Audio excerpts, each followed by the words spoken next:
Picture this, you're just coming back to camp from a hike. You're sweaty, you're exhausted, and all you want is something cold to drink or maybe a sandwich. But here's the problem. The local wildlife wanted a sandwich too, and because you didn't take the proper precautions, they got into yours. That is an avoidable situation. When it comes to food, there's one big do and two big don'ts. Don't store your food in unsecure locations like your tent.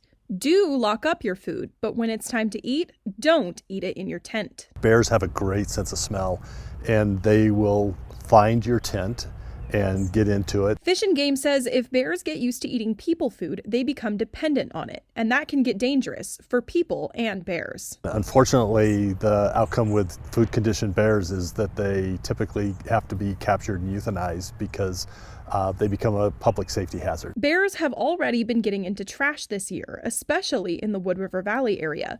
Fish and Game says it's happening much earlier than years past. It's because of people leaving their home garbage out or their camping food out. But there are some secure places we can store food while out camping. If you're a tent camper, keep it in your car.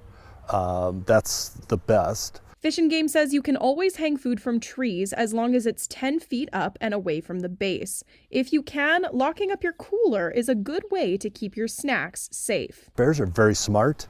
They learn how to open coolers up. They're strong. So, leaving a cooler unsecured would not be considered a safe way to store your food. So if you're headed out to recreate for the 4th of July weekend, Fish and Game says just be smart and be respectful of the wildlife around you.